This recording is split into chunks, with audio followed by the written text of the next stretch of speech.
Hello, welcome to my film analysis on Children of Men 2006. So jumping right in, I'm going to talk about the structure.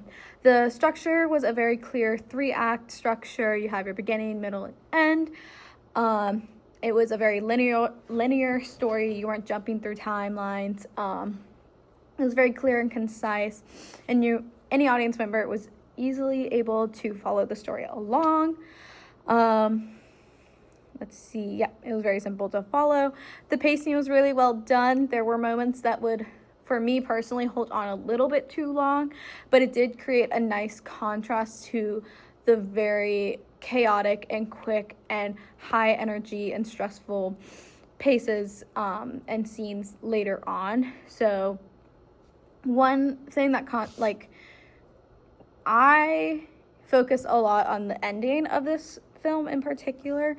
So right before we take Key to this other area to get to the boat, we're at this safe house, which is the house that we were shown in the beginning with Theo and these hippie old people.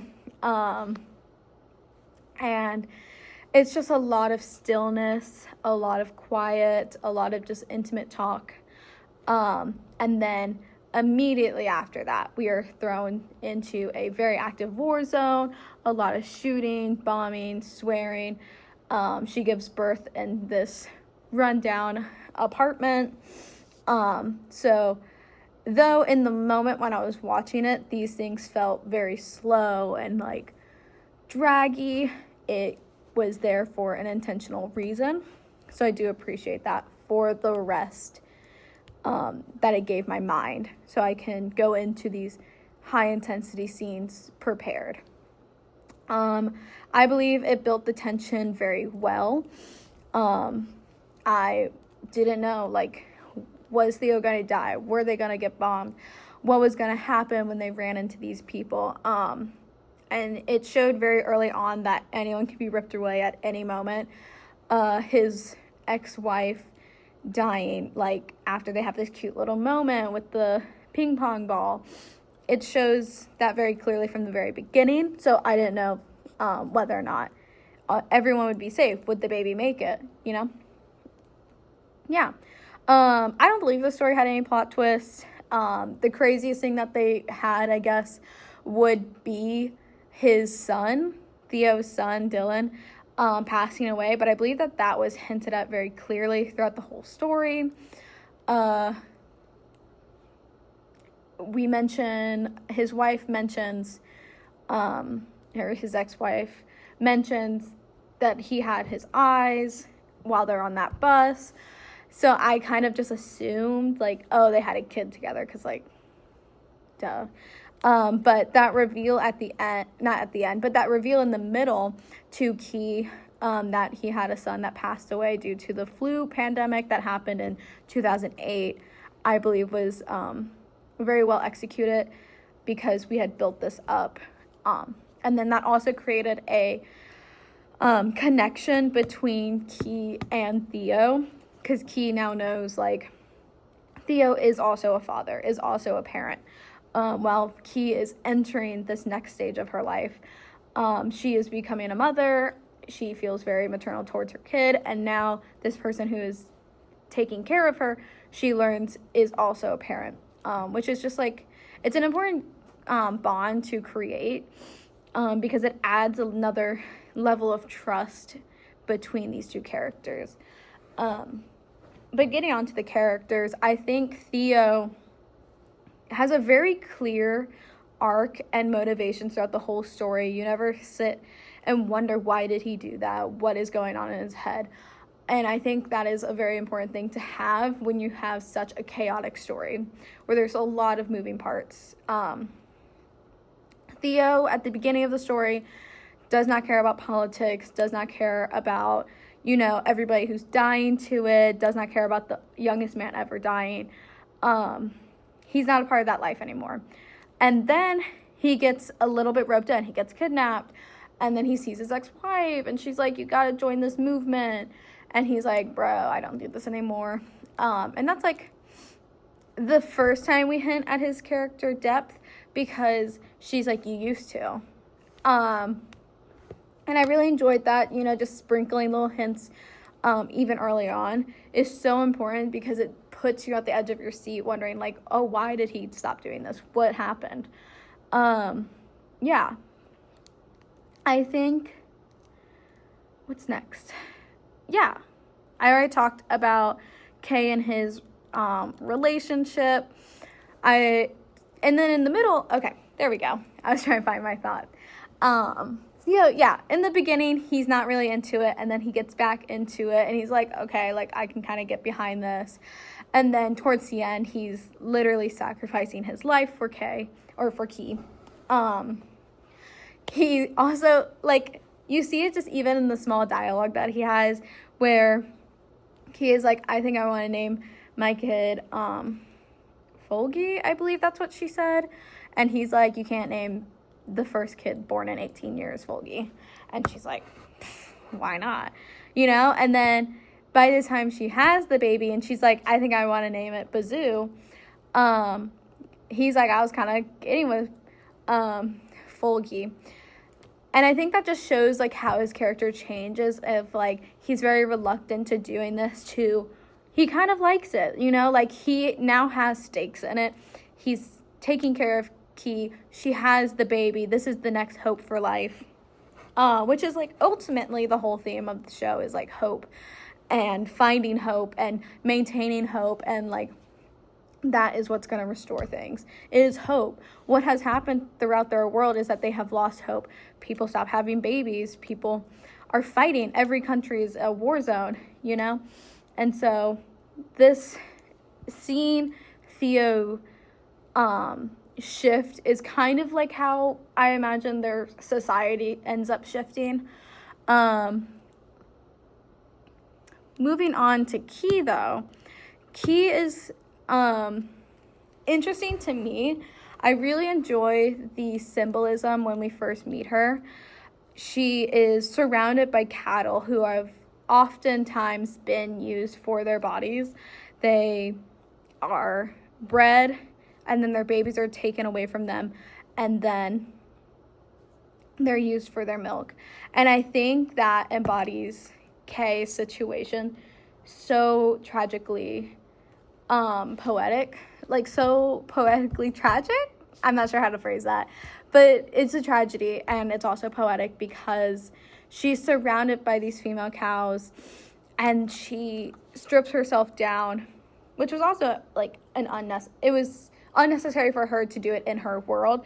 Kind of, I wouldn't say necessary to do it in the cinematic way, but I do understand that element. She strips herself down bare to show off her pregnant belly. I think it ties into the way that her body has been used and stripped throughout the situation. I can't quite remember whether or not it's explicitly stated, but it felt very implied that these people, the activist group, was using her body to create a vessel for hope, to create a baby. She says she doesn't know any of the Winkers' names or half the Winkers' names. So I think seeing her in that cattle pit was just very symbolic and beautiful and sad, and yeah. And then Key herself, I think a lot of it is focused around her baby and getting her to this safe spot. But I love how she is the one to survive the situation rather than Theo and the baby. I think it's very beautiful that she is able to bring this hope. And also, moving on to her baby, the fact that the baby is a girl changes everything. Because if it's a boy, boys can't reproduce. Like, they can, but they aren't going to be the sole factor of it. You can impregnate someone at any age, but a woman loses her ability, and as we see in their current world, they lost their ability to impregnate and be pregnant. And so having this new generation, this new girl who is able potentially to start creating life and start creating the next generation. It is not only, look, someone had a baby, but also, look, there's more hope. There's more life that can be created through this life. And not saying that these women are only made for breeding or for having children, but it's just that symbolism of like hope. As I was saying before with the theme of the message, like having new life is hopeful. When you think your society is dying or you think your species is dying off, you're going to feel more helpless. Humans kind of have like a natural urge to be violent, and so obviously we see in this world that they have resorted to violence and destruction and despair and dehumanization with the migrants and the constant propaganda spitting out, and Key being a migrant herself, like that's also an important part of her character. So yeah, overall the message, let's just get to that. Since I've been hinting at it with the themes, overall the message of the story is not giving up hope. Truly, we see that in its best form with Theo. And with the help of Key, he gave up. He stopped caring about politics. He stopped caring about these things. He didn't care about death and what was going on the news. He was just trying to move on with his life and get it over with, you know? And then he meets Key, sees that she's pregnant, she has her baby, and his character shifts to have more hope, which ultimately at the end is what the audience should feel. One element that I loved in this film was at the very end, we see the boat, she's like, look, the boat's here, and then it cuts to the credits rolling, and we hear children laughing, which gives the audience a sense of hope that their world is going to be okay, that it's going to be okay.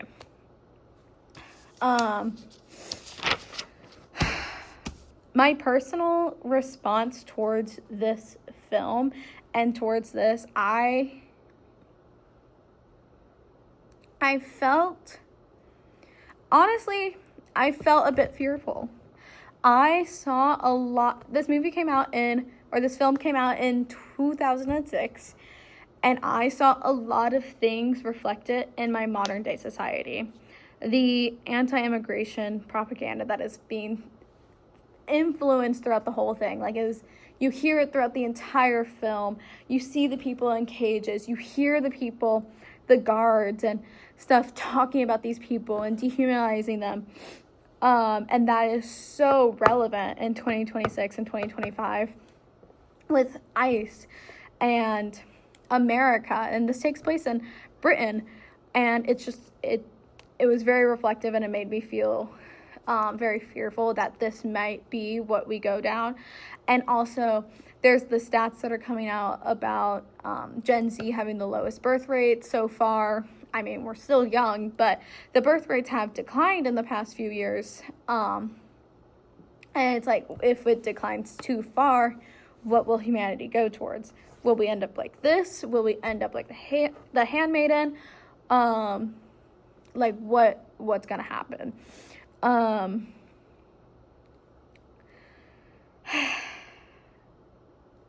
Yeah. And I think the director, I know these problems have been in society for years and years and years, and so it's not a new topic that's coming on. It's not new things. We've had war. We've had problems with immigration, acceptance. We've had hate and birth rate fluctuations, especially in specific countries like Japan after World War II, like they weren't having as many kids, or places where they have too many kids, you know? So it's nothing new, and it's obviously inspired by different eras throughout life and throughout history and stuff. And I think this movie is a very important one for us to watch at this time, because if we don't know history, it's doomed to repeat itself. So I do appreciate this being the first one that we watch. Yeah. Okay, let me get into a few things that I liked and didn't like throughout this film. There weren't a whole lot. Some things that I really liked. I think the cinematography throughout this whole film was great and beautiful. There were a few things that I personally wouldn't have shot, like his shoes and like picking out the flip-flops. Like, I personally wouldn't have chose that shot, but then there are other ones that I'm like, oh wow. Like when they're on the boat and you see the fog, like the extra wide shot of the fog and then the little boat and then just the red light behind them. I thought it was gorgeous, and it really solidifies that feeling of just like despair, and you're like on the edge of your seat, like, will we see, like, you're searching in this fog, similar to how probably Key was. You're like, is the boat there? Like, where is the boat? Like, where is this thing that we have been chasing for the past like 30 minutes of the film, 35 minutes of the film? And I just love that shot because it makes you search, you know? It's not like, oh, you're looking at this whole empty space. Like, you are looking for this thing. And so I really love that shot. And then also the shots while he's running to find Key, like, you feel the intensity, you feel his fear, you feel his anxiety, you feel like you're in the middle of a war zone being shot at. Like, it felt very real. I can't quite remember if it was, because I just get so into it. I can't quite remember if it was steady cam or hand cam kind of shots. But usually when they are doing things like that, it's hand cam shots where the camera is shaking around. And I just love when they do that because it really immerses you. Like, you really feel like you're the one running. Like, I'm next to Theo. I'm ducking away from the bullets, you know? So I really love that. The first shots, I'm not a huge fan of, when they were in that little box and the sound was just like tinny, and I couldn't get behind it.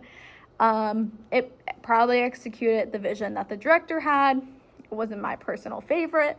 And then the way the yellow light switches to fluorescent, and like, it was fine, just not my favorite.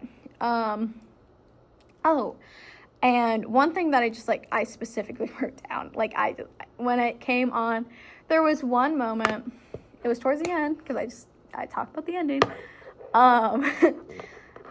There was one moment that the music just cut in abruptly, and I was like, you're joking.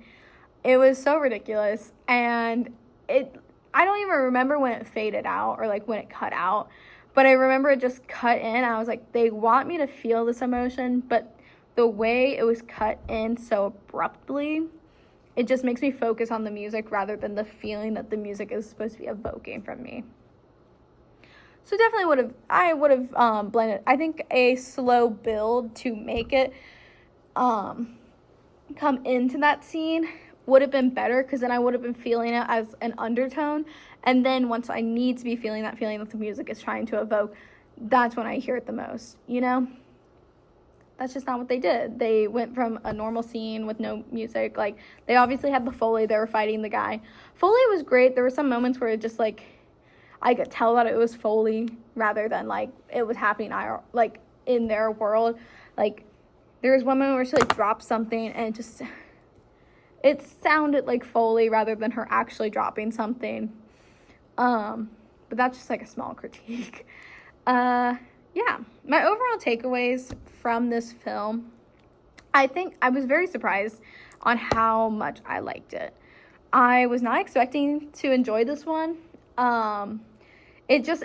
Action dramas and, like, especially, like, war movies really aren't my thing. I'm, like, a rom-com kind of girl. I love When Harry Met Sally. That's all I can think of right now. And so I don't watch a lot of war films. I think the only one I have seen is, like, Pearl Harbor. And so I didn't know what to expect. And this isn't necessarily a war film, but it does center around, like, action-y and gun violence and political injustice and things like that. But I was pleasantly surprised. I think what really had me, like, focused was the fact that it felt very relevant. And it felt important that I watched it. And so I think that's why I enjoyed it the most, just because I resonated with its message I resonated with its message at this time of my life. As someone who is very politically aware and socially aware and stuff. Yeah. Is there anything I'm missing? I have my little notes, not a script. Yeah. Overall, cinematography was great. Very beautiful, amazing director. The story was very well written, very easy to follow. I have a very busy life, and so I wasn't able to sit down and watch it all in one go, unfortunately. But even when I watched like the first 30 minutes, and then I took a break and watched I watched like another 30 minutes, and then I was able to watch the last hour of it. I was still able to understand everything that was going on. The story was very well paced, in my opinion. There was never a moment where I was like, oh my god, this is so boring. Like, why am I watching this? There were shots where I was like, this shot is going on for too long. But never, this scene is so boring. Every scene had a meaning and a reason, and it pieced together the beautiful puzzle that became Children of Men.